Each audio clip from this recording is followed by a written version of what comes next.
Mesdames, Messieurs, bonsoir.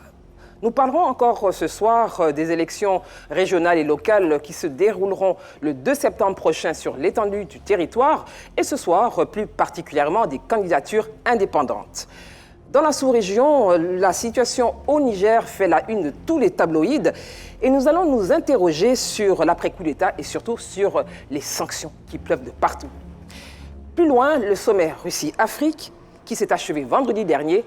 Pour quels résultats pour le continent?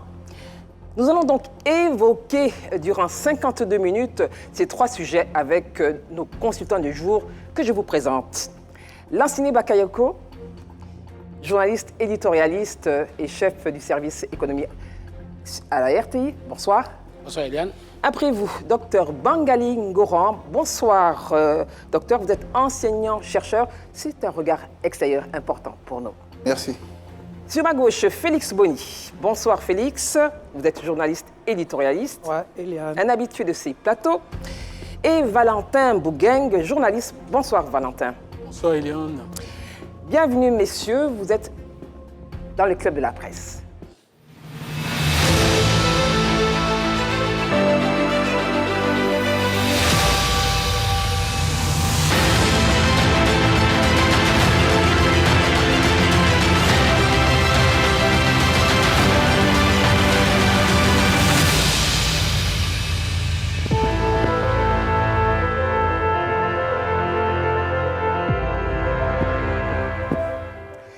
Candidature indépendante, est-ce un casse-tête pour tous les partis politiques? Lévous Oyo nous en dit quelque chose. Venir les uns et les autres, si j'attrape des gens qui manipulent les militants pour être des candidats indépendants, ce n'est pas seulement le candidat indépendant qui aura affaire à moi, mais c'est les manipulateurs qui auront également affaire à moi. Malgré les mises en garde de leur formation politique, les candidats indépendants maintiennent leur position. Selon le directoire du Rassemblement des Oufoutistes pour la démocratie et la paix, 11 listes RHDP dissidentes se préparent dans 9 circonscriptions pour les élections régionales et 105 listes dissidentes se présentent dans 77 circonscriptions électorales contre les candidats du RHDP aux élections municipales. Le Parti démocratique de Côte d'Ivoire n'est pas en reste. Si la candidature de Yassimina Onyen se fait de plus en plus pressante, d'autres cadres pourraient aller également en indépendant. Cas de la députée de Bokanda. Selon les indiscrétions, Nzi Nda Afoué pourrait aussi aller en indépendant pour les régionales. Même son de cloche pour le PPACI. Quelques velléités de candidature indépendante seraient en train de se dessiner. Dans la région du Guémon, Daniel Bio, choix du parti, est contesté par Éloi Bailly. Merci Davis Soyo d'avoir campé le décor. Alors messieurs, les élections locales et régionales sont attendues donc le 2 septembre prochain. Les candidats indépendants se poursuivent. Alors Félix Bonnet, comment justement tous les partis politiques pourraient réagir? Parce qu'aucun parti en réalité n'est épargné. Oui, aucune formation politique n'est épargnée. Est-ce qu'il faut parler de casquette? Parce que pour ces élections, contrairement aux élections locales passées, où on avait une foultitude de candidats indépendants, pour ces élections, c'est quand même quelques dizaines. Et je pense que ça ne doit pas forcément être une casquette parce que je vois moins de candidats au PPACI, au PDCI. Et puis la plupart des candidats indépendants que j'ai notés au niveau du RHDP sont des candidats indépendants dans des zones où il n'y a pas de candidats d'adversaires de l'opposition. Donc c'est des indépendants, je dirais, en famille. C'est-à-dire celui qui gagne est adversaire face à quelqu'un de la famille et demain il reviendra à la maison. Donc, ce n'est vraiment pas une casquette en tant que telle, quand bien même, je crois que la candidature indépendante la plus retentissante, c'est celle de Cocody, oui, où il y a véritablement un jeune. Par contre, sur l'ensemble des candidatures indépendantes, ça n'a rien à voir avec la candidature des élections locales passées. Alors, Lansine Bakayoko, est-ce que vous pensez que justement ce dont nous parlons ce soir peut fragiliser donc, les partis politiques concernés? Moi, je pense que les velléités de candidatures indépendantes, ça relève plus, en tout cas en l'état actuel, de la symbolique que d'une tentative de flétrissement même du parti. Parce que Félix l'a dit, en dehors de Cocody, où les jeux sont complètement ouverts, peut-être dans le Guémon, où Éloi Bailly conteste fortement Daniel Bio, je pense que dans les autres circonscriptions, ça reste des contestations, si vous voulez, symboliques. Parce que dans le Nord, où il y a des velléités de candidature au niveau du RHDP ou même à Koumassi, ça relève, si vous voulez, un peu du ressentiment plus que d'une certaine vision politique. Or, il faut que, dans les partis, il faut que les gens se rendent à l'évidence qu'il y a aussi des questions de réel politique.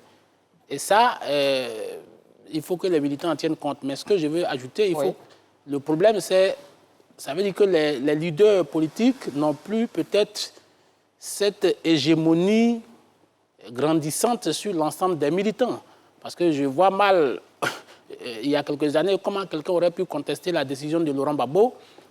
Et quand on sait même que même dans les gouvernements précédents, il y avait des contacts pour débaucher quelques militants, mais qui avaient été fermes au regard des institutions de Laurent Gbagbo. Donc c'est aujourd'hui un petit affaiblissement pour les leaders politiques, en tout cas les grands, plus que des capacités de nuisance réelles. Docteur Bangali, j'aimerais vous entendre justement sur cette question. Je pense que ça fragilise les partis. Les candidatures indépendantes sont finalement une constante de la politique ivoirienne, et en tout cas des élections en Côte d'Ivoire, pour la simple raison que les partis politiques en font une gestion, ou en tout cas une interprétation, qui ne peut pas conduire à une gestion plus rigoureuse de la situation, donc elle persiste. Je pense que dans les partis politiques, il est légitime qu'il y ait plusieurs ambitions électorales dans le genre. Et la manière en situation de démocratie qu'on doit utiliser pour les gérer, c'est l'organisation simplement des primaires. Quand on organise des primaires, ça suppose qu'il y a plusieurs velléités qui se manifestent et on veut que le dernier mot revienne, non pas à l'oligarchie du parti, mais que le dernier mot revienne à la base. Parce que généralement, quand on analyse ces candidatures indépendantes, généralement, ce sont des élus, ça concerne les circonscriptions de certains élus qui ont été élevés à une position de développement local et qui, après, ne sont pas suffisamment impliqués dans leur circonscription. Donc, sans avoir peur des mots, le dit clairement, ils désertent leur circonscription. Et donc, il y a des jeunes cadres qui, chaque week-end, parcourent souvent 500 km et sont aux côtés des populations, leur apportent soin, soutien, de sorte que l'ambition de monter en puissance, si vous voulez, dans la fonction politique dans la localité, est portée et poussée par la base. Généralement, ça ne vient même pas du concerné lui-même. Oui. Et donc, quand le parti l'interprète comme un acte d'indiscipline, mais finalement, quand on va aux élections, la fragilisation du parti peut arriver parce que le peuple le voit différemment. Dernièrement, pendant les élections locales municipales de 2018, les indépendants étaient la deuxième fois élus après le RHDP.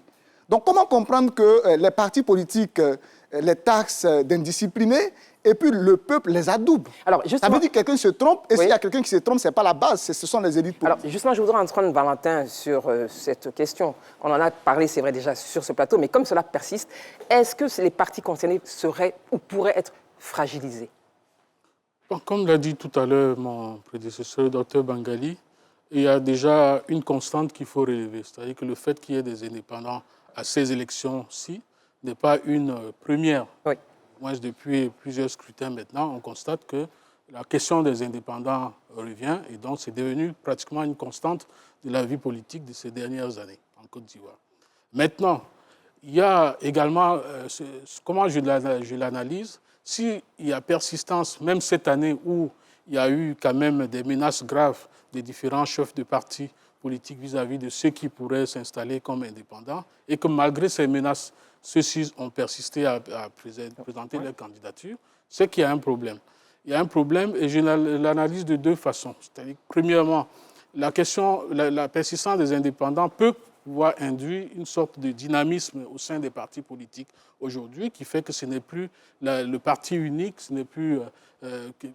on ne peut plus obliger quelqu'un à taire sa candidature. Et puis la deuxième explication que je vois à cela, c'est également une sorte d'affaiblissement de l'autorité qui était jusqu'ici naturelle des chefs de parti sur leurs militants, puisque malgré les injonctions, certains militants estiment qu'ils doivent aller au scrutin et y vont. Donc voilà un peu... Alors justement, oui, allez-y Félix, après je vais vous poser une question à tous les deux, allez-y. Je vais réagir là-dessus parce que si on fait le décompte par rapport aux élections locales passées, on avait 661 listes d'indépendants. Cette année, on a moins de 80 listes d'indépendants. Ça veut dire que l'autorité quand même des dirigeants a quand même prévalu. Comment expliquer également aussi ces listes indépendantes? Il y a des gens, comme Dr Bangali l'a dit tantôt, qui ont véritablement investi dans ces élections depuis qu'il y a eu les élections passées et qui se disent que même si je ne suis pas choisi par le parti, il faut que je figure éventuellement dans le conseil municipal. Alors, lorsque les dirigeants ont sorti les menaces, je pense qu'il aurait fallu éventuellement que certains recomposent les listes pour intégrer certaines listes indépendantes. Mais si ça n'a pas été le cas, certains se sont présentés. Si je ne gagne pas, je ferai partie de la liste qui va diriger ma commune sur la base de la proportionnelle. Et cela a pu certainement expliquer les quelques indépendants par rapport au nombre d'indépendants qu'on a eu aux élections locales passées. Alors justement, vous parliez donc de menaces et le 23 juillet dernier, le président Bédié a été très ferme dans un communiqué. Il a demandé à ses militants de se ressaisir, et je cite ces mots, et de procéder au retrait de leur dossier sous peine de sanction. Alors est-ce que cela peut prospérer et surtout faire changer de posture à ces candidats indépendants, Lansiné? Je pense qu'avant, ça aurait pu, mais c'est jusqu'à la fermeture des candidatures, si les, mais ils peuvent retirer leur les dossier. gens ont persisté, mais on verra bien. Mais je pense que les gens sont quand même déterminés. Ou bien, moi, je vois ça souvent comme un peu des marchandages. En fait, ces candidatures indépendantes, parfois, ce ne sont pas des candidatures sérieuses, mais ils cherchent à se faire un positionnement politique et puis pour pouvoir marchander leur ralliement aux candidats qui ont été retenus. Mais moi, je dois observer deux choses. Tout à l'heure, Bangali a parlé des primaires qui doivent être organisées. Moi, je pense que la faisabilité pose problème. Pourquoi? Parce qu'en réalité, les partis n'ont pas un répertoire exhaustif, clair et net. C'est vrai qu'il y a eu des recensements, mais vous savez bien que les gens, pour être candidats, il y a parmi les critères de candidature, il y a l'acquittement en tout cas des droits, mais souvent, c'est le plus puissant financièrement qui paye pour tout le monde. Et donc, la main qui donne, c'est elle qui ordonne. Donc, je ne vois pas comment ça peut être efficace quand on organise des primaires et que le pouvoir d'argent ne vienne pas, si vous voulez, détourner le processus électoral en interne. Est-ce que ça doit rester en état? Parce que vous faites un constat. Est-ce que, je vous prends au mot, est-ce que cette situation devrait rester en état? Ça ne devrait pas rester en état. Je voudrais aussi ajouter que, comme Valentin l'a dit, vous savez, quand on est dans une association, les partis politiques sont des associations privées. Quand on est dans une association, comme quand on fait partie d'une communauté, on abandonne une partie de sa souveraineté à soi-même. Donc je pense que quand on est dans un parti, l'essentiel, c'est de faire gagner le collectif. C'est vrai qu'il y a des questions d'individualité, mais c'est de faire gagner le collectif, mais en renonçant à une partie de soi-même pour le confier au parti. D'accord. Alors, justement, moi, je rebondis sur ce dont parlait Lansiné. Est-ce que, parce qu'on doit rester en état, c'est la question des primaires. Donc, c'est la question de... Ou la gestion des partis, même si elle est personnelle. Hein. Tout doit pouvoir évoluer. Vous savez, la scène politique n'est pas figée, comme tout comme la scène sociale également. Elle n'est pas figée. Donc, des choses peuvent changer. Et je pense que ce serait un signe de modernisation de la vie politique si on en arrivait à une étape où on peut faire un vrai recensement. C'est possible. On a tous les outils pour pouvoir faire des recensements corrects aujourd'hui. Si on en arrive à une situation où le recensement des électeurs est rigoureusement fait, si on arrive à une situation où les règles qui vont désigner les candidats aux primaires, ces règles sont clairement préétablies et sont rigoureusement appliquées, je pense qu'on peut logiquement penser à arriver à ce genre de situation pour éviter justement ce petit désordre qu'il y a avec les indépendants dépendants, les indépendants avec des ressentiments et autres, ou bien les indépendants marchands, comme le dit Bakayoko, qui se positionnent juste pour se faire connaître. Et puis, parce que vous pensez qu'ils n'ont pas d'ambition, n'ont pas de programme? Non, pas tous. Les situations ne sont pas... La situation n'est pas univoque pour tous. Hein. Chacun, il y a des cas particuliers, il y a des gens qui estiment qu'ils ont à bon droit ou pas, je n'en sais rien, mais qui estiment qu'ils ont un positionnement dans leur région, dans leur commune, tel qu'ils sont sûrs d'être élus. Il y en a aussi qui ont d'autres objectifs, peut-être se faire connaître et puis par la suite essayer de peser dans le cours des élections. Félix, qu'est-ce que vous en pensez? Alors, je voudrais entendre, docteur. Je crois que les primaires sont inscrits dans les textes des différentes formations politiques dont nous parlons. Mais alors, les dispositions existent. Si je prends le parti, le RHDP a fait ses élections, les secrétaires départementaux, il n'y a même pas longtemps, ça veut dire que des dispositions existent pour faire des élections à la base. Le PDC-RDA, les secrétaires de section sont élus. C'est pareil aussi au PPACI. Ça veut dire qu'il y a le répertoire pour faire des élections à la base. Par contre, les dirigeants des différents partis politiques ont privilégié la voie du consensus pour éviter éventuellement des effritements à la base. Et c'est ça l'erreur. Sinon, il faut laisser prévaloir la démocratie à la base pour sanctionner éventuellement ceux qui ne sont pas, ceux qui ont les moyens, qui éventuellement n'entretiennent pas la base et qui, avec leurs moyens, imposent leur candidature, alors que parfois, il y a des gens qui réellement ont travaillé sur le terrain, qui sont connus parce qu'une élection, c'est un candidat avec un public, des électeurs. Alors, il faut laisser la base décider pour qu'il y ait les véritables candidats et qu'on évite effectivement des frustrations qui créent les candidatures indépendantes. Docteur, candidature indépendante, frustration. L'argument qui voudrait qu'il n'y a pas suffisamment d'organisation interne pour pouvoir organiser des primaires, ça ne tient pas. Parce que déjà, il y a deux types de primaires. Il y a des primaires où on fait simplement voter les secrétaires de section, tout simplement. Parce qu'on part du principe que le secrétaire de section recueille le vote collectif de sa section et va transposer ce vote-là à un vote au niveau départemental ou au niveau de la circonscription. Et donc, cette forme de primaire-là, elle est moins contraignante en termes de moyens à mobiliser, de personnes à mobiliser. Donc, je pense que dans le cas où on dirait que... Parce que j'avais déjà, dans un précédent débat face à un député du RAGP, soulevé la question, et il nous a répondu qu'ils avaient déjà fait l'expérience, mais ça entraînait des conflits intercommunautaires, parce que finalement, les communautés des deux candidats qui étaient opposés sont rentrés en ligne de compte, il y avait ces facteurs-là. Je pense que si ça ne tient qu'à ça, c'est un problème de formation, de culture politique des militants qui relève de la responsabilité des différents partis politiques. Ce que je veux dire, c'est que la liberté de faire acte de candidature, c'est un droit constitutionnel. Et dans la hiérarchie des normes, il n'y a pas de test d'un parti politique qui soit au-dessus du droit que donne la Constitution. Donc, quel que soit le règlement intérieur d'un parti politique, il ne peut pas se permettre d'imposer à un citoyen ivoirien qui remplit les conditions du code électoral, donc qui jouit de ses droits civiques, de faire acte de candidature. Donc je pense que ceux qui... Docteur, dans tous les partis, c'est vrai que dans tous les partis politiques, il y a des règles. Et on parle de discipline de parti. Certains candidats, peut-être indépendants, ont au départ accepté de jouer le jeu. D'où vient-il qu'aujourd'hui, ils décident de revenir, entre guillemets, sur une parole ? Parce qu'ils se rendent compte que le système de désignation, de cooptation des candidatures n'est pas un système démocratique et suffisamment consensuel.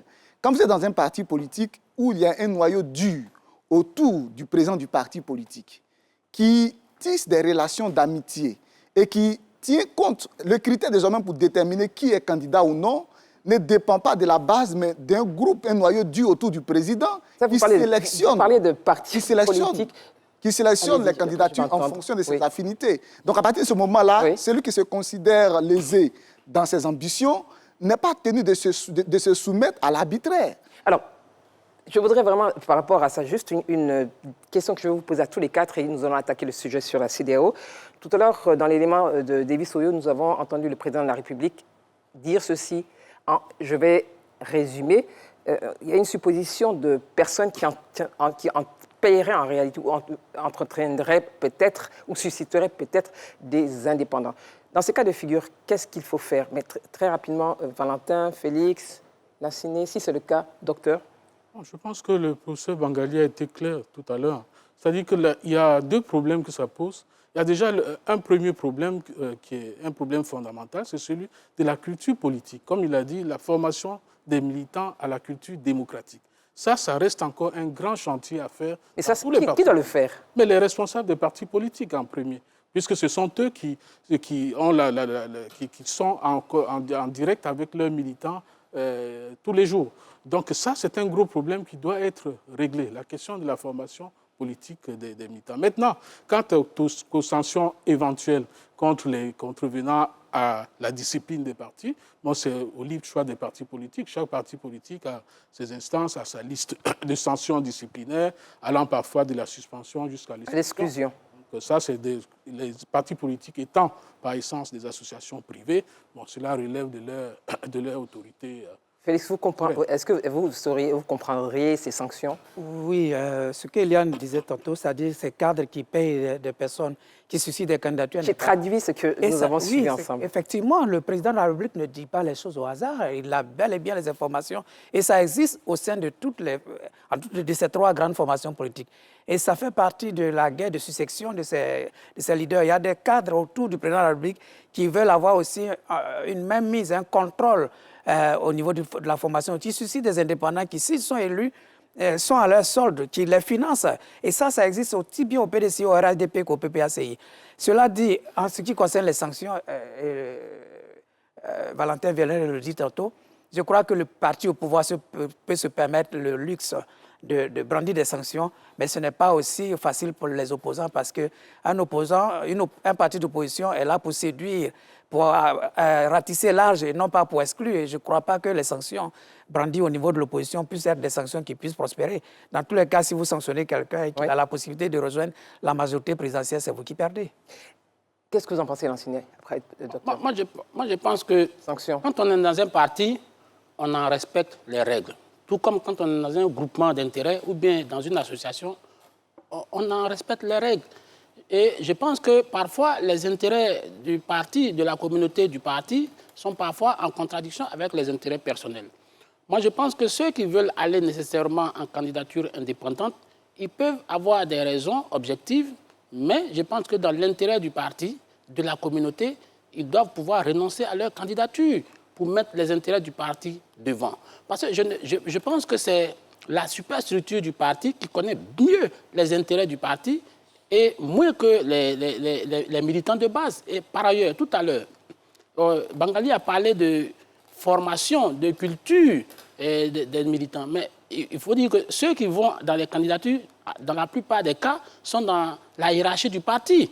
Ils ne sont pas, ce pas des militants de base qui vont se positionner pour être candidats. Ça arrive, mais très rarement. Donc, ça veut dire que ce n'est pas un problème de formation ou de méconnaissance des mécanismes de fonctionnement des partis. Je pense que c'est une question d'ego, c'est une question de positionnement personnel et il va falloir savoir l'intérêt de soi-même et l'intérêt des partis. La tentation est grande, mais l'intérêt des partis doit pouvoir prévaloir. Docteur, qu'est-ce que vous en pensez? Ego, le parti doit primer. Votre avis? J'aurais voulu plutôt me prononcer sur les menaces brandies par le président. Mais c'est tout selon il y a les sanctions, je pense que, menaces, mais c'est tous les partis politiques, hein, que ce soit le PPACI, PDCI, on peut l'apprécier RHDP. sous deux angles. S'il s'agit de prendre des sanctions réglementaires disciplinaires à l'intérieur du parti, c'est de ça dont il s'agit. Je pense que là-dessus, il n'y a rien à redire parce que chaque parti a son mode de fonctionnement interne. Oui. Mais malheureusement, à quoi on assiste généralement? On brandit des menaces, mais le lendemain des élections, quand ces indépendants sont adoubés par le peuple qui ramène la victoire, on change de discours. De sorte que dans les années qui suivent, ce sont des anciens indépendants qui ont violé la consigne du parti, qui sont désormais investis de la candidature du parti. Et donc, je pense que ça ne peut pas effrayer les indépendants pour cette raison, parce qu'il y a une jurisprudence. Que ce soit au RHDP, que ce soit dans les autres partis d'opposition, il y a des jurisprudences qui font qu'aujourd'hui, ils savent que ce qui se dit aujourd'hui, quand le rapport de force électorale sorti des urnes va s'exprimer, ça sera balayé du revers de la main. En même temps, si ces mêmes sanctions concernant le parti au pouvoir concernent des postes administratifs, on rentre dans une violation de la Constitution et une liberté d'opinion. Donc, on espère que la notion de sanction brandie ici, il ne s'agit pas de toucher les fonctions administratives. Il s'agit des textes. Occupées. Il s'agit des textes. Il s'agit des textes. Et je pense que également le président Bédia a été très clair là-dessus. Nous allons donc suivre ensemble le sujet sur la CEDEAO.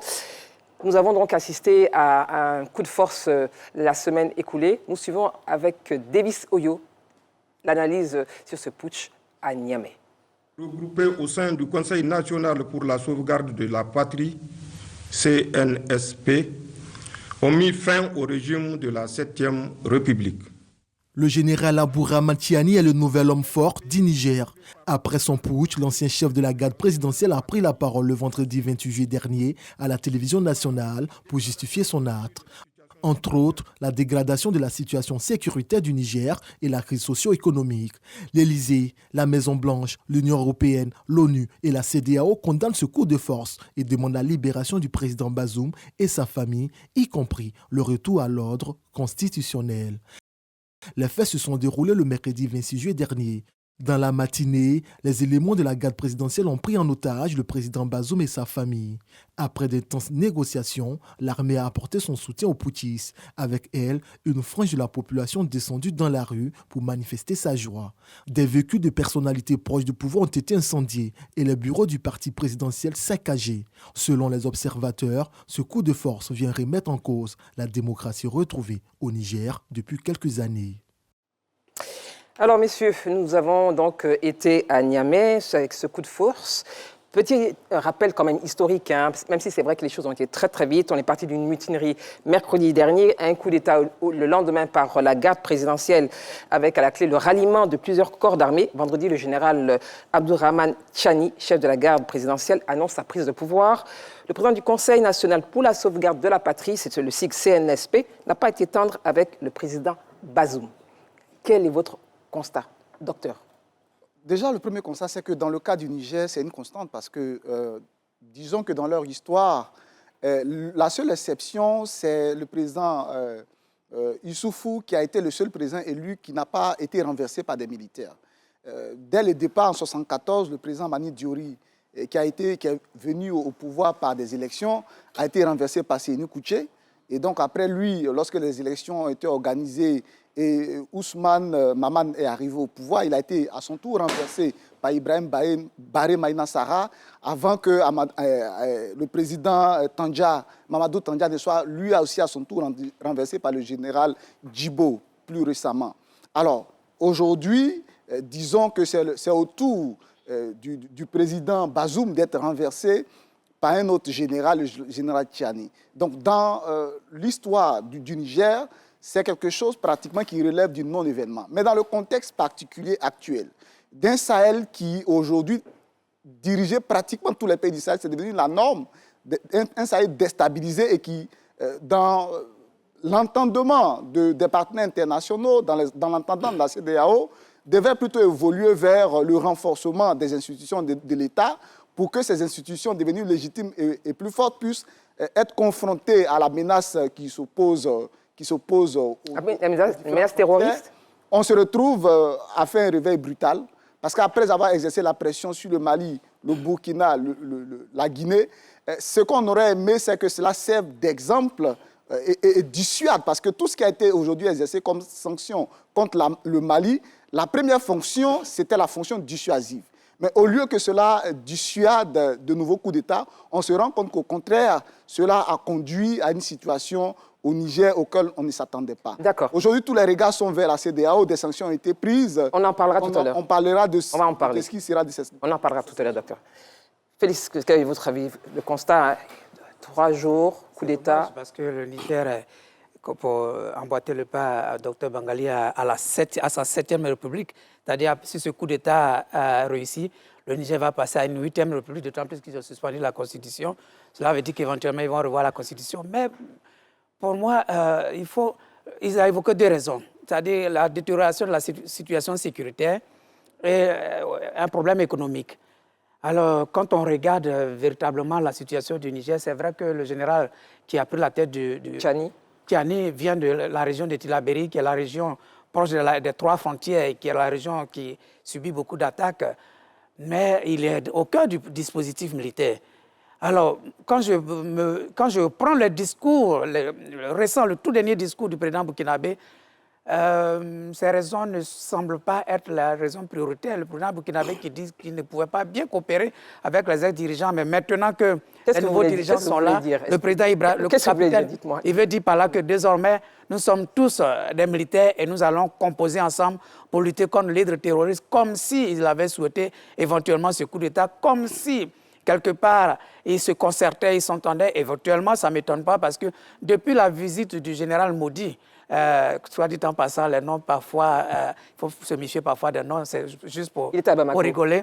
Le général Modi, comme si il était maudit, il n'est pas maudit, mais lorsqu'il est venu à Bamako et qu'il est reparti, je me suis dit, attention, le fait que l'armée loyaliste, le chef d'état-major de l'armée loyaliste du Niger rencontre des jeunes, attention, ça peut susciter des appétits. Aujourd'hui, c'est le général Modi qui a reçu le général Mama, c'est-à-dire le président du CAD, ça dit qu'il est dans le coup.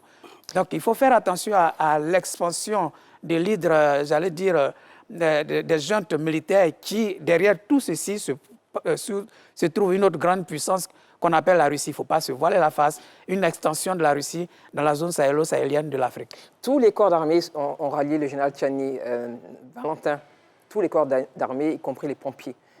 Oui, c'est ce qu'on a vu à la télévision. Maintenant, et dans les faits? Oui. Dans les faits, on peut s'interroger, puisqu'on a bien constaté que ce ralliement a été lent à s'opérer, que le général Tchiani s'est trouvé un moment assez isolé en pourparlers pour pouvoir obtenir le ralliement des autres forces armées, et que, bon, finalement, c'est arrivé. Maintenant que c'est arrivé, est-ce que c'est vraiment un ralliement complet? Est-ce qu'il n'y a pas de résistance au sein de la troupe? Les prochains jours vont nous situer sur la question. Mais déjà, ce que je peux également ajouter au débat, à ce qui a été déjà dit, c'est que c'est vrai, c'est un coup d'État qui n'est pas nouveau dans l'espace nigérien. Mais s'agissant du président actuel, il faut dire qu'il y a eu déjà 2 tentatives de coup d'État avant celle-ci. Déjà, juste avant qu'il ne prête serment, il y avait eu une tentative déjà. Et c'est le général Tchiani qui avait déjoué ce coup? Oui, qu'il avait déjoué, puisque c'est un fidèle de l'ancien président qui a adoubé celui qui est là aujourd'hui, qui est là jusqu'à ce que Tchiani apparaisse sur la scène politique. Donc, il y a eu déjà cette tentative qui a été déjouée. Puis, par la suite, également, l'année dernière, il y a eu également une autre tentative. Donc, c'est pour dire qu'il y avait déjà des relents, des remous dans l'armée. On sentait bien que la situation n'était pas dans l'armée aussi favorable, aussi stable qu'elle a été sous le régime précédent. Lansine Bakayoko, est-ce que le verre était dans le fruit? Oui, mais le verre est toujours dans le fruit. Vous savez, le Niger a toujours été, disons, un laboratoire de coup d'État. Et c'est surtout les raisons... Un laboratoire de coup d'État? Bien sûr, bien sûr, bien sûr. Parce que, voyez-vous, chaque fois... C'est pas fort? Oui, c'est fort, mais nous allons assumer. Parce qu'en 1974, lorsque Sékou Touré faisait le coup d'État, il a dit qu'il y avait une mauvaise gestion de la sécheresse. Comme la sécheresse qui est un phénomène naturel, Sékou Touré avait justifié son coup d'État de mars 1974 par la sécheresse. En 1996, quand Ibrahim Baré Maïna Sara faisait son coup d'État, il a parlé de problèmes institutionnels. C'était réel. En 1999, quand lui aussi était assassiné par Daouda Malam Wanké, il avait aussi évoqué les mêmes raisons de dictature. Et en 2010, le 18 février 2010, Salou Djibo avait protesté du Tazarché pour pouvoir mettre Tandja hors d'état de nuit. Mais tout à l'heure, je voudrais préciser que le coup d'État qui a été déjoué, que Tchiani avait déjoué, ce n'était pas... Le coup d'État était adressé contre Mamadou Issoufou. C'était le coup d'État du capitaine Sani Gourouza, qui a été arrêté plus tard au Bénin, puis extradé, et qui se trouve aujourd'hui à la prison de haute sécurité de Koutoukale. Donc, je veux dire que le Niger est un habitué des coups d'État. Et aujourd'hui, tout ce que le général Tchiani dit, ce sont des subterfuges. Parce qu'au Niger, c'était pas des...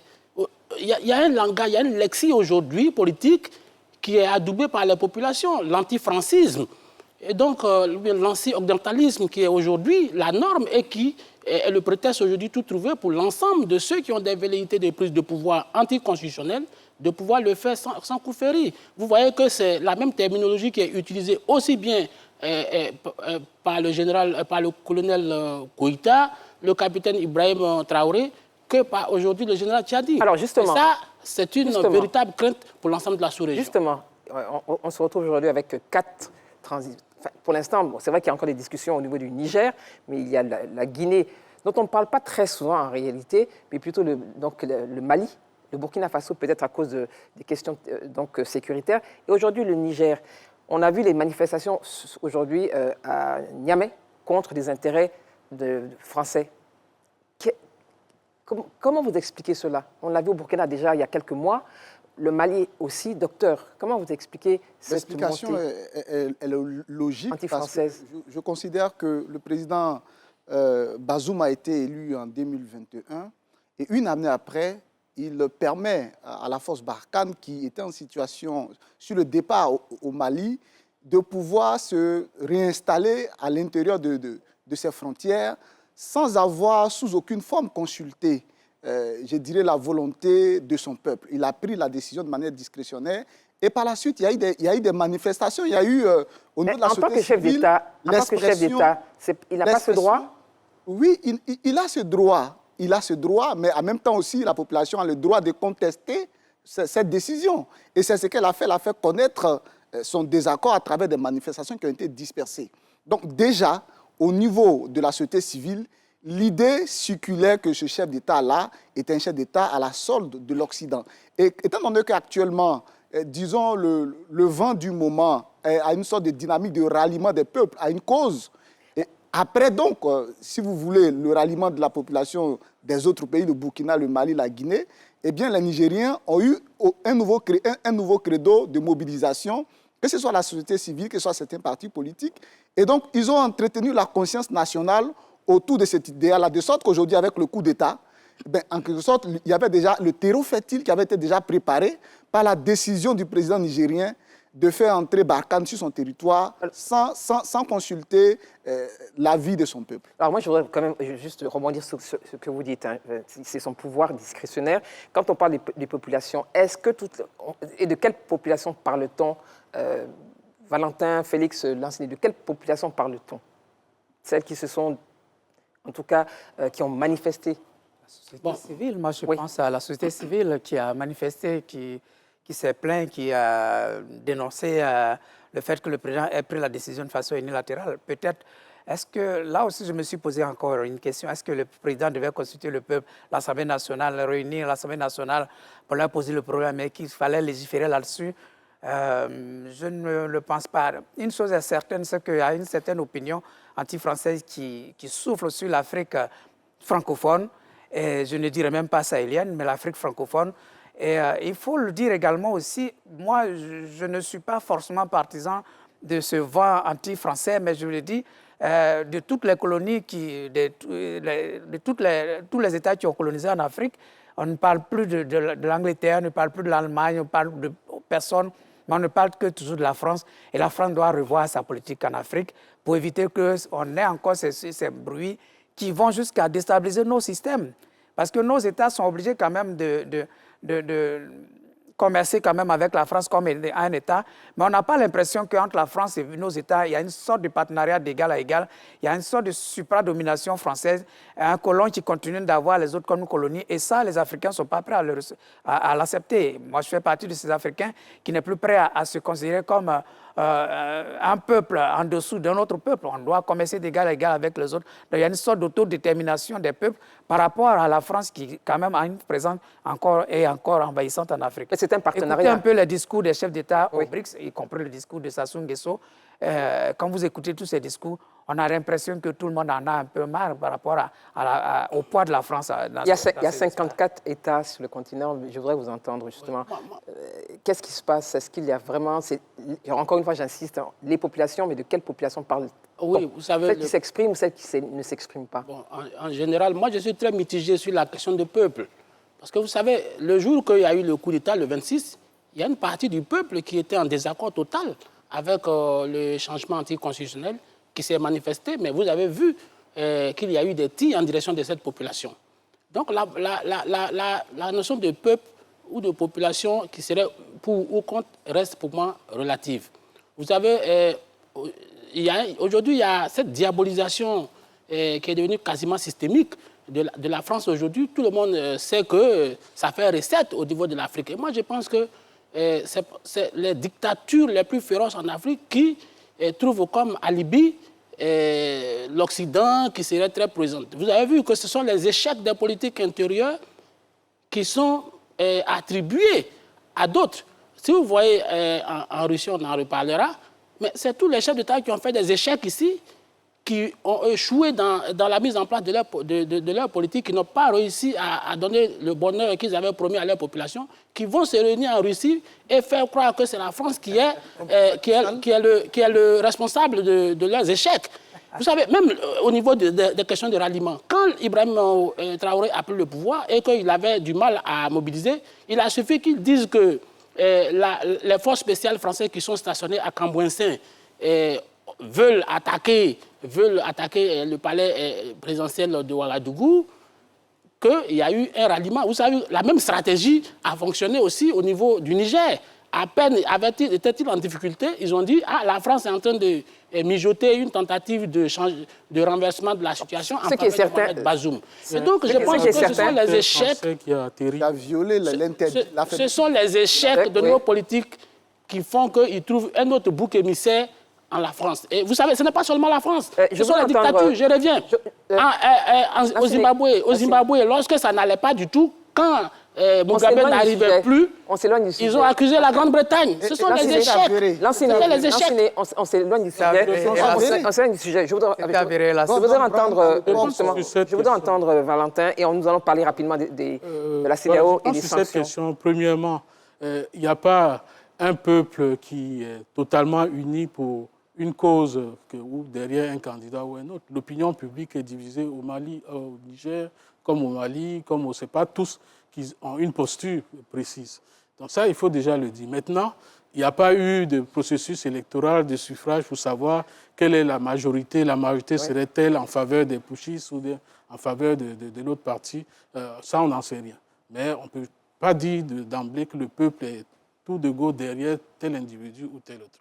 Maintenant, sur le sujet de fond, parce que au risque de vous décevoir, je ne vais pas parler des sentiments anti-français, parce que c'est la presse française. Vous voulez décevoir qui? Non, c'est la presse française. C'est la presse française qui a mis... C'est votre avis, et on va le respecter. Non, c'est la presse française, en réalité, qui a popularisé cette expression d'anti-français. Personne, à ma connaissance, peut-être qu'il y a quelques individus, mais il y a un problème de fond. Ce n'est pas une question d'anti-France. Les gens ne sont pas contre la France, contre les Français et autres. Ce que les gens demandent aujourd'hui, c'est davantage d'autodétermination quand ils sentent que pendant 6 décennies, pendant plus de 6 décennies d'indépendance, les choses n'ont pas changé. Bon, Bakayoko dit que c'est l'échec des politiques, de ceux qui sont en place. Certainement, il y a de cela, mais il y a également le contexte qui a favorisé ces échecs. On ne peut pas parler de la situation du Niger sans parler de comment l'uranium du Niger est acheté à vil prix, comment c'est traité, combien d'argent qui rentre dans les caisses effectives du Niger et tout le tollé que ça crée. Que lorsque le Niger dit, mais écoutez, il faut revoir les termes du contrat, on le voit même également un peu partout en Afrique, on le voit en RDC, où lorsqu'on veut revoir les contrats miniers, ça devient, bon, immédiatement la presse française ou la presse occidentale sort le nouveau topo, bon, c'est anti-français, c'est anti-occidental, il y a des problèmes de fond. Et si aujourd'hui, il y a cette expansion, où on voit au Mali, à peine on parle du Mali, on voit le Burkina, on voit la Guinée, et maintenant le Niger, c'est qu'il y a un problème de fond qu'il faut résoudre. Alors, justement, pas seulement une question épidémique. Justement, pour une minute, je reviens à vous tout de suite. Justement, je vais juste rebondir sur certains propos concernant les sanctions. Le président Macron a dit que le coup d'État était parfaitement illégitime et profondément dangereux pour le Niger et la sous-région. Il y a eu donc une réunion hier du Conseil de défense. Il y a eu également la CEDEAO et l'UEMOA qui se sont réunis pour les sanctions. Oui, alors... Quand vous parlez de sentiments anti-français, est-ce que les Français aussi sont contre les Français? Parce qu'on a vu de grandes manifestations et très violentes en France ces dernières semaines. Alors, quand le président français a un coup d'État au Niger, réunit le Conseil de défense et de sécurité en France, mais le Niger, ce n'est pas un territoire français. Quand le président français parle d'un coup d'État parfaitement illégitime, y a-t-il des coups d'État parfaitement légitimes? Est-ce qu'il y a des coups d'État tolérables? Effectivement, les gens ont eu le sentiment à un moment donné, le Mali a eu le sentiment à un moment donné que le coup d'État au Burkina Faso était un peu plus toléré que le coup d'État au Mali. Mais à la fin, on a eu un coup d'État dans le coup d'État encore au Burkina Faso. Damimba a été renversé par Ibrahim Traoré. Bakayoko, tu me parles de chefs d'État qui sont allés, qui ont échoué. Le Sénégal, Macky Sall a échoué. Abdel Fattah al-Sisi a-t-il échoué? Cyril Ramaphosa ont-ils échoué? Ah non, ce ne sont pas forcément des chefs d'État qui ont échoué, qui se sont retrouvés en Russie. Mais je crois qu'il y a une certaine volonté d'autodétermination des Africains eux-mêmes. Et il faut permettre, et comme on l'a dit ici sur le plateau précédent, moi, quand je regarde les pays d'Asie qui ont émergé, ce sont des pays qui se sont autodéterminés pour pouvoir mieux gérer leurs ressources et ils ont pu quand même émerger. Le Mali est le plus grand producteur d'or actuellement en Afrique de l'Ouest. Alors, on parlait du Mali la dernière fois, tu nous disais que le Mali... C'est pas un dialogue, articulé. Mais le Mali, aujourd'hui, la Banque mondiale, la semaine qui vient de passer, a donné les statistiques. Le Mali a 5% de croissance Et le Mali a été félicité par la Banque mondiale dans un régime de transition. Il faut reconnaître tous ces éléments aussi. Alors, il ne faudrait pas forcément jeter la pierre. Cherchons les solutions à nos problèmes pour qu'il y ait la stabilité de notre sous-région, mais ne jetons pas forcément la pierre. Aidons les autres à ce que nous tous, on sorte de cette situation et que l'hydre des déstabilisations ne s'étende plus, que ça s'arrête vraiment au bout. Justement, pour parler justement de cette question, la CEDEAO et l'UEMOA se sont réunis pour prendre des sanctions. Justement, il y a une semaine, on en a parlé de d'abord une force en attente, mais le dialogue doit se poursuivre. Les sanctions, qu'est-ce que vous en pensez? Elles sont fortes? Je pense que les sanctions ne peuvent pas prospérer pour deux raisons. La première raison, déjà, c'est que la CEDEAO pêche dans sa démarche protocolaire, je vais dire comme un débutant, parce que quand vous prenez des sanctions et que l'émissaire que vous choisissez pour établir, en tout cas, transmettre le message, donc maintenir le contact avec la nouvelle junte, c'est le président, sinon le chef de l'État tchadien qui lui-même est un poutiste. De la junte tchadienne qui lui-même est un poutiste. Il se serait auto-saisi, auto-désigné. Non, à partir du moment où celui qui a succédé au président, ce n'est pas le président de l'Assemblée nationale, il s'agit bel et bien d'un coup d'État. Il faut appeler les choses par leur nom. Donc déjà, le fait que non, il s'est proposé et sa proposition a été validée sur le principe que c'est un État voisin. Et donc, au nom de la réelle politique, si avec son armée, qui est la puissance régionale, il est un peu plus impressionnant, un peu plus imposant. Donc, même sans faire partie de la CEDEAO, il a été adoubé pour cette raison-là, parce qu'il a la première puissance militaire régionale. Donc, s'il doit y avoir une intervention militaire au Tchad, c'est forcément l'armée tchadienne qui va jouer les premiers rôles.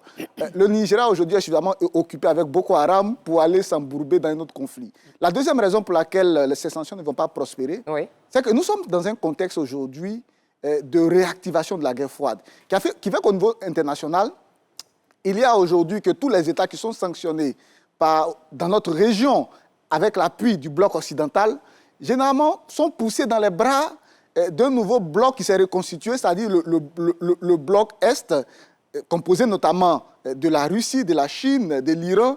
Et même au niveau régional, il y a une solidarité d'États gérés par des militaires qui étaient en construction, qui étaient composés notamment par la Guinée, par le Mali et le Burkina. De sorte que nous sommes dans une situation où les alternatives existent. Et c'est en s'appuyant sur ces alternatives-là, les différentes juntes ont les moyens de contourner les sanctions de sorte à prospérer malgré l'existence des sanctions. Donc, du fait du contexte de bipolarisation, en quelque sorte, ces sanctions ne peuvent pas prospérer. Lansini, qu'est-ce que vous pensez justement concernant ces sanctions? Moi, je pense que ces sanctions, au moins dans leur principe, c'est une bonne chose. Parce qu'on ne va pas quand même dérouler le tapis rouge pour le général Tchiani qui vient de bouleverser l'ordre constitutionnel dans son pays. Donc, ne serait-ce que par le principe, il faut émettre des sanctions ou bien pour faire paralyser des fonds, parce que dans les autres pays voisins, lorsqu'il y a eu le coup d'État, on n'a pas déroulé le tapis rouge tout de même. On a fait d'abord des sanctions pour pouvoir contraindre. Mais je pense que le cas du Niger est quand même assez emblématique, puisque les sanctions sont relativement corsées. C'est vrai qu'il y a une trajectoire qui peut être, un couloir qui peut être utilisé via le Burkina Faso, le Mali, pour pouvoir desservir le Niger. Encore faut-il qu'il y ait des routes, de passage, ça j'en doute. Mais je pense que les sanctions sont très bien corsées. Maintenant, il a parlé de l'illégitimité du médiateur désigné. Qui a succédé à son père. Qui a succédé à son père. Qui s'est auto-saisi. Mais je pense qu'il a bien compris le message, c'est la réelle politique et puis c'est le poids militaire de ce pays au niveau de la région. D'ailleurs, ce pays a été invité à titre spécial, puisqu'il ne fait pas partie de la CEDEAO. Or, le principe de subsidiarité n'est pas encore activé pour qu'on dise que l'Union africaine s'est saisie. Mais ce que je dois préciser, c'est que le successeur, celui qui aurait pu succéder à Idriss Déby Père, Haroun Kabadi, lui-même s'était déjà désisté. C'est vrai qu'on peut me dire qu'on pourrait trouver d'autres mécanismes institutionnels pour le remplacer, mais il fallait parer au vide juridique qui imposait, qui mettait le Tchad une transition. En situation de désordre. Si on veut pallier partout au vide de l'armée au pouvoir. Il n'y a pas de civil et le vice juridique qui impose un pouvoir général qui vient prendre le pouvoir. Je vous écoute, C'est un Félix. coup d'État. Un coup d'État est un coup d'État. Alors, Après, je vais écouter. je rejoins le docteur Bangali. Effectivement, il y a des alternatives qui existent parce que le Burkina Faso, le président du Burkina Faso l'a dit ouvertement aujourd'hui qu'ils sont prêts à aider le Niger à pouvoir faire face aux sanctions de la CEDEAO. Par contre, Parce qu'eux-mêmes, ils sont passés par là. oui, ils sont passés par là. C'est risible. Effectivement, il y a une zone portée avec la risible. Guinée. Par contre, ce que moi je note, c'est que les sanctions ont été suffisamment corsées et ça va quand même gêner le Niger. Oui. Pour une fois, je crois que contrairement au Mali, les sanctions prises contre le Niger, 10 points de sanctions de l'UEMOA, 13 de la CEDEAO. Quand j'ai fait la revue de ces sanctions sont suffisamment corsées. Mais encore et encore, c'est encore des principes parce que les sanctions du Mali ont été levées le 9 juillet dernier au 63e sommet de la CEDEAO à Bissau. Tout ça, ça suscite des appétits. Ça veut dire qu'on reste toujours dans les principes. Et c'est ça qui fait que finalement, les gens n'ont pas peur des sanctions. Il y a quand même 2 ultimatums, donc c'est 7 jours et 15 jours. Je ne crois pas à Oui. ces ultimatums parce Oui. que moi, je ne crois pas à l'usage de la force. De la force. Ça sera très difficile. Comment cela va se passer? Quels sont les principes sur lesquels les gens vont se baser? Quel pays va donner son armée pour aller combattre l'armée nigérienne? On est tous des frères dans la CEDEAO et on a tous des populations au Niger. Et je ne vois pas, le Nigeria n'a pas suffisamment de force aujourd'hui avec Boko Haram. Alors je ne vois pas l'usage de la force. C'est pourquoi l'usage de la diplomatie est pour moi l'arme la plus adaptée pour résoudre ce problème. Valentin, je vous entends. Après, nous allons parler justement de la Russie. Sur le sujet, il y a un petit point qui me dérange quand on dit que le Nigeria n'a pas les moyens militaires. J'en doute. Même s'il y a Boko Haram et tout ça, c'est devenu aujourd'hui un problème un peu isolé dans une partie du territoire nigérien, même si de temps à autre, il y a des incursions par ailleurs. Mais le Nigeria reste une puissance militaire de poids dans la région. C'est la première puissance militaire dans la région ouest africaine. Et je vois bien Tinubu venir lorsqu'ils appellent le jeune Mahamat Idriss. Voilà, à la rescousse. Parce que lui également, il a une force militaire opérationnelle qui a été sur le terrain, qu'il est encore dans la zone sahélienne, qui connaît bien le territoire, dans l'optique de se rapprocher de lui pour voir qu'est-ce qui peut être fait de concert. Mais déjà, il y a au lendemain de ces mesures-là, il y a déjà des réunions des chefs d'état-major de la CEDEAO qui doivent se tenir pour étudier les différents scénarios possibles. Est-ce qu'on va aller jusqu'à l'usage de la force? On n'en sait rien pour le moment, mais c'est sur la table. On a déjà vu un précédent dans la sous-région. Oui. On a vu par exemple à Bissau, En Guinée-Bissau. comment la CEDEAO est allée rétablir l'ordre constitutionnel. C'est vrai que Bissau, comparé au Niger actuel, ce n'est pas pareil. Le contexte politique, géopolitique également aujourd'hui n'est pas pareil. Parce que comme on l'a souligné également, vous avez à côté, vous avez le Mali, vous avez le Burkina, vous avez la Guinée et autres qui ont basculé dans des pouvoirs de transition militaire et qui peuvent être d'un appui certain pour le Niger dans cette phase délicate de son histoire. Nous partons en Russie et ce n'est pas le dernier jour, nous reparlerons de la CEDEAO. Nous partons donc en Russie avec Davis Oyo après le sommet des BRICS. Le sommet Russie-Afrique à Saint-Pétersbourg a démarré sous forme de tension entre les dirigeants africains. Les chefs d'État africains ont véhiculé des messages aux allures de mise en garde ou de règlement de compte. Les plus retentissants ont été ceux du capitaine Ibrahim Traoré et de Macky Sall. Le premier a invité les chefs d'État africains à rompre avec le jeu des Occidentaux, qu'il qualifie d'impérialistes. Et le second a précisé au président de la transition burkinabé qu'ils ne sont pas des mendiants, mais qu'ils échangent avec leurs partenaires occidentaux afin de nouer des partenariats gagnant-gagnant. À ce propos, le président de la Russie a annoncé que le sommet Russie-Afrique se tiendra désormais tous les 3 ans et un mécanisme de partenariat de dialogue sera créé pour les questions de sécurité, y compris pour la lutte contre le terrorisme, la sécurité alimentaire et le changement climatique. Le sommet s'est terminé sur une note plus chaleureuse avec la déclaration commune prévoyant une coopération accrue dans les domaines de l'approvisionnement alimentaire, de l'énergie et de l'aide au développement. Des engagements matérialisés par la promesse de dons de céréales et d'armements militaires à certains pays africains. Merci Davis Oyo. Alors, est-ce le sommet de la séduction? Est-ce un sommet avec des promesses, mais est-ce que dans le fond, elles pourraient se réaliser? Déjà, ce n'est pas le premier sommet Russie-Afrique. Oui, c'est le second. Voilà, c'est le second. Le premier s'est tenu à Sochi il y a 3 ans de cela. si mes souvenirs sont exacts. Donc, je veux dire que c'est pas, on ne peut pas lier ça à la situation actuelle en disant que c'est une opération forcément de séduction. C'était une question. Si séduction il y a, ça l'a été peut-être juste avant le premier sommet. La Russie a toujours été en Afrique, à l'époque sous le couvert de l'Union soviétique. Il y a eu des coopérations qui s'étaient engagées. Il y a eu un moment de flottement dû justement à la situation interne en Russie avec le démembrement du bloc de l'Est. Et la Russie est de plus en plus en Afrique, ça ne date pas d'aujourd'hui. Dans ce sommet est venu un peu cristalliser des relations qui sont déjà en train de se faire depuis le dernier sommet avec des annonces qui avaient été faites, des programmes qui avaient été conçus. Et justement, ça a été annoncé à ce sommet-là que ce sera désormais un sommet tous les 3 ans. Donc, je pense qu'on ne peut pas en vouloir à la Russie de le faire. Tous les autres pays le font. Il y a des sommets États-Unis-Afrique, il y a des sommets, les fameux sommets France-Afrique. C'est vrai que ça tombe un peu en désuétude aujourd'hui, mais il y a des sommets Chine-Afrique, il y a des sommets Inde-Afrique.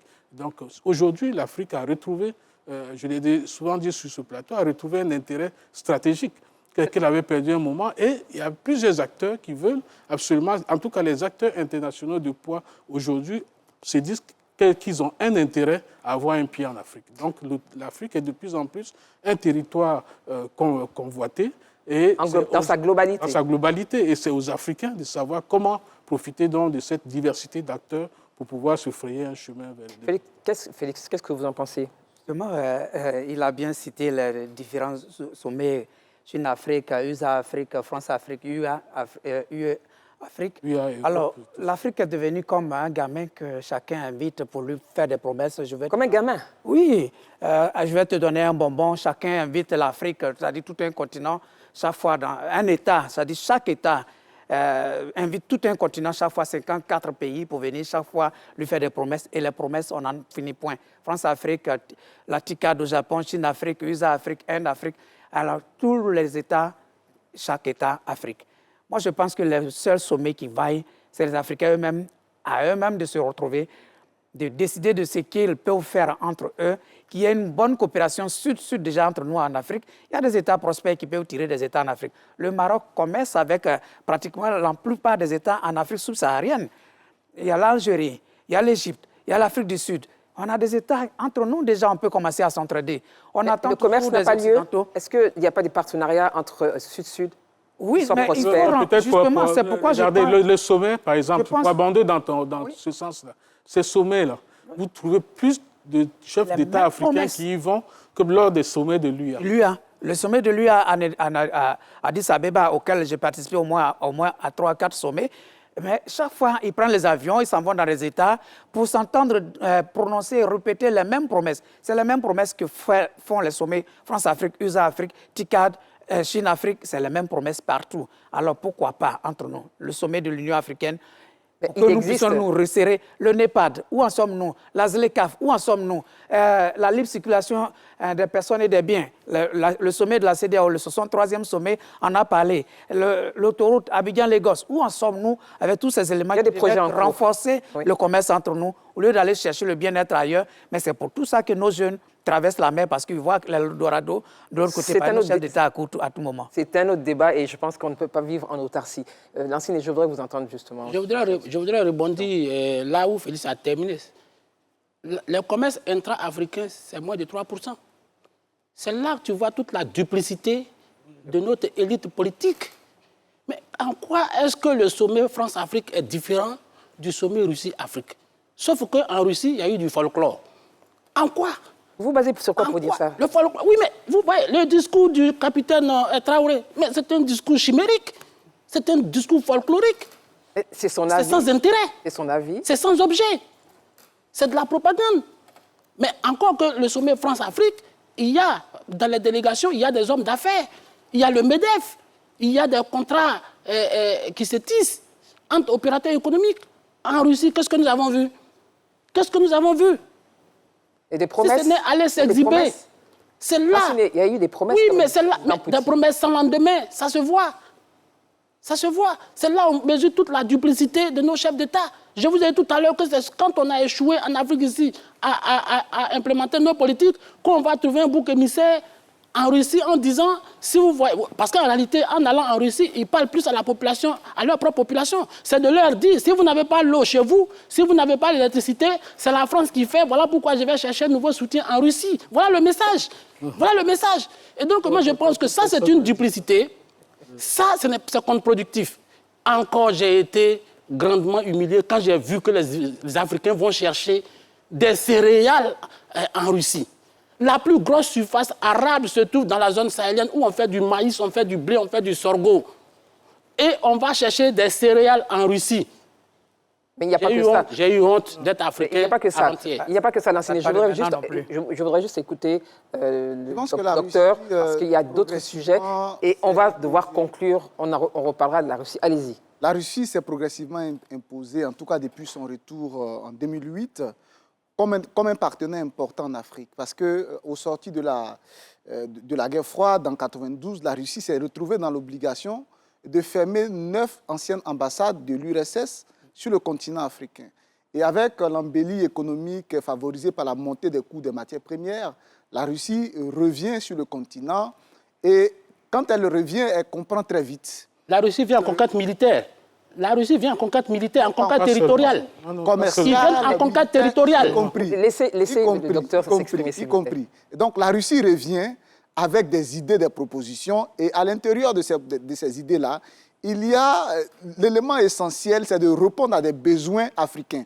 Et aujourd'hui, l'un des premiers besoins de l'Afrique, c'est le besoin sécuritaire entraîné par la fragilisation des États sur le continent. Parce qu'on ne peut pas penser le développement, on ne peut pas construire des routes quand la guerre civile ravage des pays. Donc, le besoin sécuritaire fait partie des besoins du continent africain et la Russie a apporté une solution à ces besoins sécuritaires-là. Mais au-delà de cela, à ces sommets, il y a des patrons d'entreprises. Et d'ailleurs, je pense que si on veut analyser, si vous voulez, l'apport de du précédent sommet, c'est sur la période, par exemple, malgré la crise et le conflit qui existe, sur la période de cette année, au premier trimestre, les échanges commerciaux entre la Russie et l'Afrique ont connu une croissance de 35% en une seule année. Et donc, ça vous dit qu'au-delà de ce qui est apparent, c'est-à-dire Wagner, de ce qui est exposé sur les médias mainstream, il y a des échanges commerciaux, il y a des entreprises russes qui s'installent tout simplement pour une raison. Quelle est l'entreprise russe qui s'est installée en Centrafrique ou au Mali? On va pas refaire Donnez-moi des faits. Les obstructions donnez-moi des actions. Aux capitaux russes en Europe Quelle est l'entreprise russe qui s'est installée au Mali? Je veux le savoir. Ses investissements vers l'Asie et l'Afrique. Je suis très réservé. Montre-moi une seule entreprise qui est venue s'installer au Mali, en Centrafrique ou au Burkina. Ça n'existe pas. On est arrivé au terme. On va en reparler de toutes les manières puisque je pense que les relations vont se poursuivre. Je voudrais vraiment remercier Valentin, merci Félix Boni, merci Nassini Bakayoko, merci docteur pour votre présence et le regard extérieur. Mesdames, Messieurs, merci d'avoir suivi ce Club de la Presse. Nous nous retrouverons très bientôt. Bonsoir.